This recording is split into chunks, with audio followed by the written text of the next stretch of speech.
If you could sum up your home in 3 words, what would they be? I kind of remember this question. I literally thought about this morning. I think the first one would be cozy, elegant, and playful.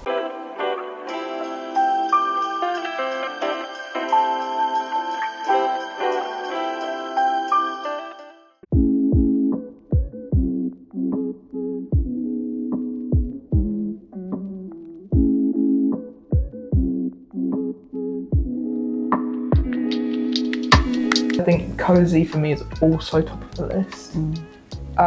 Colourful, I'd also say. Homely. I'm Sophie. I work as a trainee clinical engineer.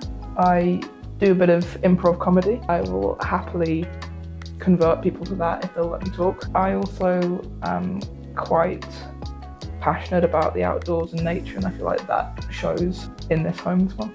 I'm Julia, and I'm a mechanical and electrical engineer. I think I'm passionate about food and travel and art, actually. Okay, food, travel and art. So we rent. It's a 2-bed flat in northwest London, and we've been living here about a year and a half. It was unfurnished when we moved in. There were a couple of items of furniture that we inherited from both the landlord and the previous tenant. Such as this chair. Yes. In fact, this chair did influence a lot of our decisions about how we were going to furnish and decorate this space. We set some parameters of where we want to be, just locations that work for both of us for work and social purposes, as well as kind of budget and then bits that are important to us. But there was something about this one. I think I like the layout, and it was in the summer, the viewing, and the sun was shining and it was really beautiful. I think overall our design styles do match. There is a lot of kind of overlap. I think obviously there will be some decisions where we might have slightly different opinions, or one person would prefer this option over another one. But I think overall we wanted a similar vibe or similar aesthetic. We kind of wanted colours, and we wanted kind of art and interesting bits and personal bits. We wanted plants. So I think overall it was more easy rather than difficult to decorate. Yeah. And then every now and then maybe one of us would veto a choice of the other person, and then we'd just move on. Yeah. I think when we first moved in together, we were surprised because we obviously had pre-existing furniture and decorations and things. I think it was kind of surprising how well those things sort of meshed together. And I think we wanted to kind of get it to a kind of functional and kind of home-like state relatively quickly. So most of the stuff that we needed, we bought new at that point. We were keeping an eye on things like Facebook Marketplace and Gumtree and FreeCycle and that sort of thing, but because of the kind of time scale that we wanted to work with, it made more sense to buy stuff new. So we spent a lot of money with IKEA in that initial period. Customers. Yes. Yeah. And then I think there are a couple of other things that we found online as well. So I think the majority IKEA or online. A few items second-hand and then brought in later, but mostly that. I think that's it. I think the later it got, or the less important the items were, the longer we gave ourselves time to find one that we really liked. For example, the mirror. We knew for a while that we wanted a mirror on the mantelpiece, and I kind of definitely wanted a nice golden frame. So for months and months we had that in mind, and I was perusing. I think I found that one on Marketplace. And when it just popped up, I was like, perfect. Good price. It was reasonably close, and I think they were happy to drop off the mirror at ours. So yeah, there were a few bits that were then just left to a later point. Same as actually the wall with all the artwork. The idea was kind of that as we went on, we would just add to the pieces and we'd just keep hanging up more art. So kind of at one point we hung up maybe 5 pieces or something at once. And then the idea is that we just keep adding to it and letting it grow. I think all the kind of smaller bits, all the little art pieces, they're just kind of collated by and by. And I think we both kind of equally contribute to that from like travels and artwork that we were gifted or maybe made and little bits. Budget played into it a little bit as well. Definitely. Yeah. Definitely. And comfort. Like we were mainly looking for a sofa. We sat on so many sofas. It was a lot of sitting down and standing up and sitting down and hey, come here. And then you'd have to compare that first one and the last one and it's the whole thing. What is the best deal you've gotten for a home item and how much was it? For me, it'll be the art. You know, a sofa's a sofa, but for example, that piece over there, I saw that at a fair in Cambridge, fell in love with it and bought it. Painting by an artist called Rachel Charles that I picked up a couple of years ago in Cambridge at a little fair that was going on. And for me, although it's not necessarily the cheapest, I mean, it's still relatively affordable for art, but I just fell in love with it when I saw it. And it came home with me. It's been through a couple of home moves and it just brings me so much joy. I think that's a good one. Although, having said that, the best deal, probably in the art sense, has to be our coat over there. Ramsey is his name, please use his proper name. Yes, of course. That is a good story, actually. We were at a concert and the opening act, what was his name? Philippe Nash, Sophie knows. And he does music, but he also does art.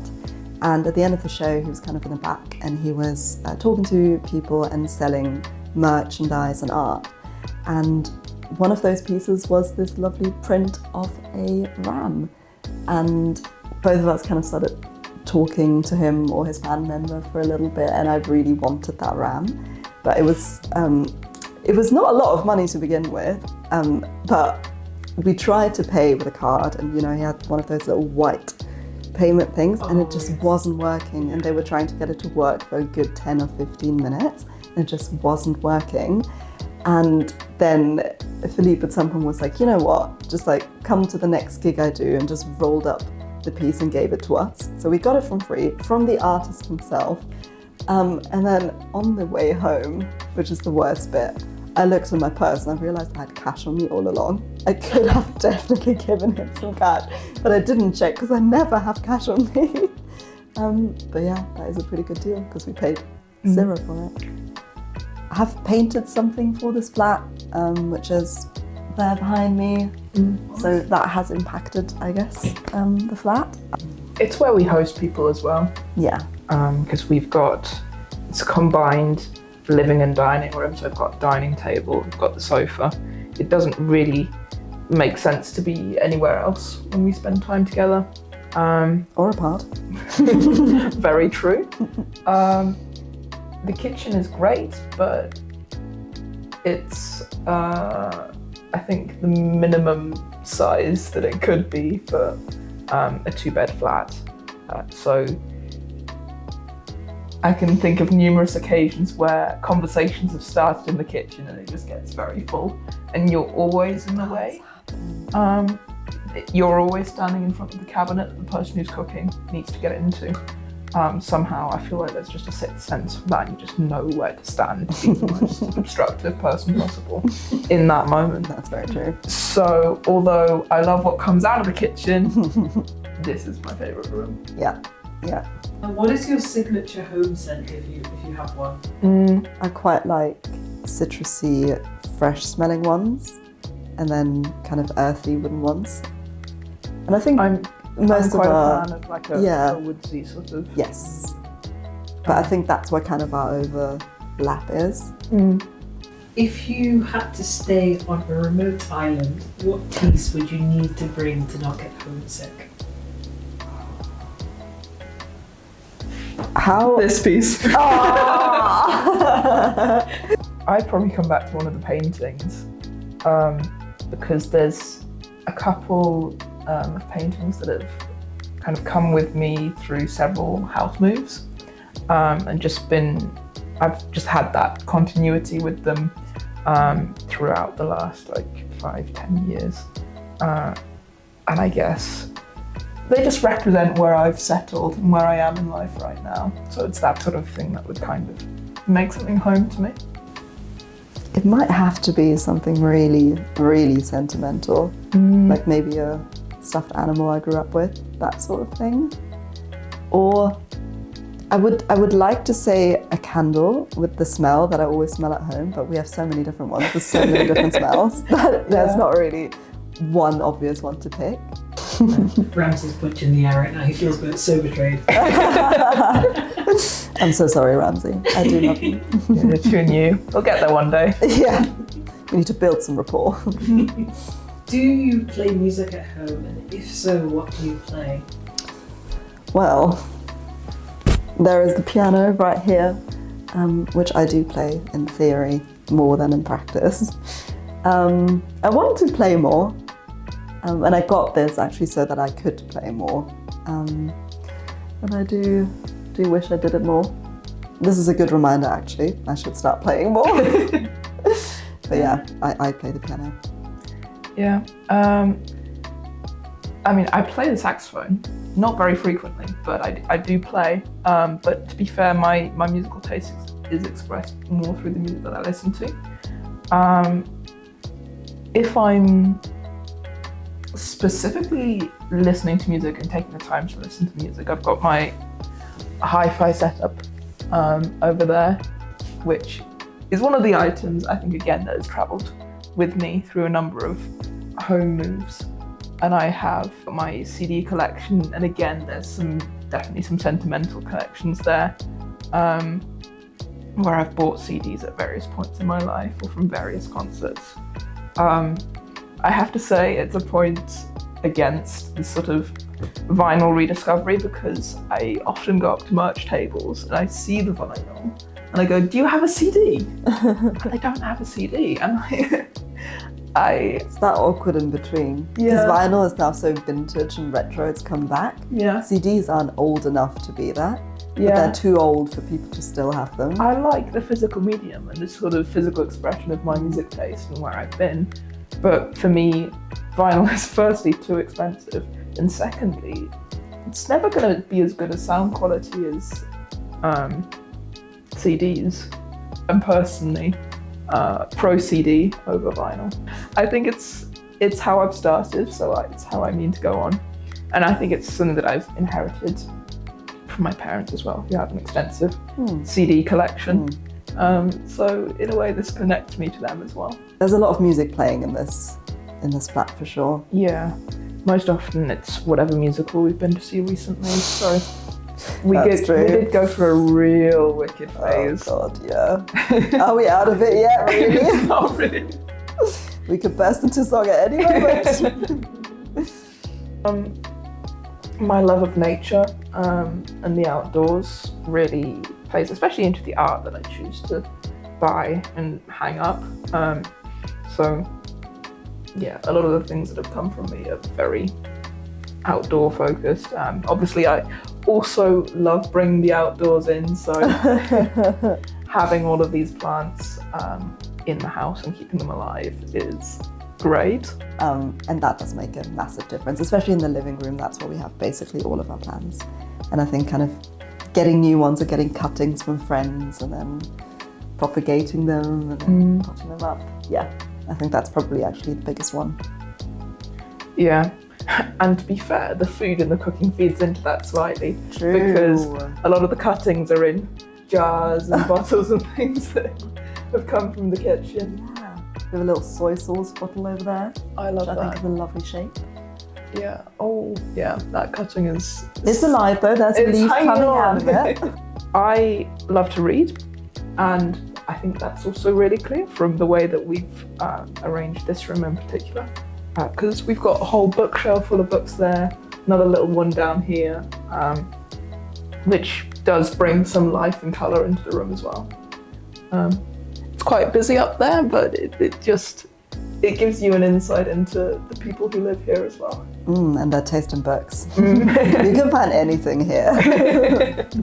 From like Austrian and German literature to English classics to like cookbooks, my diaries from 10 years ago, so don't look too closely.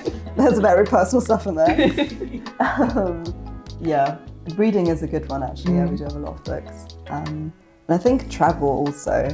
I like to, if I go to a country that I haven't been to before, I like to buy kind of one little souvenir that I'd like to put somewhere. So there are a couple of bits dotted around, especially the living room and my room, which have come from all over the world, which I think is really nice and serves as a little reminder of all the beautiful places I've seen. I feel like that's something that I've learned from you. So recently on a trip to France, I brought back a little ceramic fig. So I was like, I've got to contribute to the kind of artistic map of where we've been as housemates. So that's a new one for me. But I do love that so much of what we have in this house is beautiful, but also has a story and a meaning to us as well. Just is the nicest space. It's really bright. That whole wall full of windows, so you get beautiful light. There's a lovely tree outside that blooms in the spring, so that's really pretty. There's lots of plants, it's really cozy, lots of lamps to set the scene. And I think we really do hang out here a lot. Yeah. Like we're not really in our rooms that much when we can just be in a living room.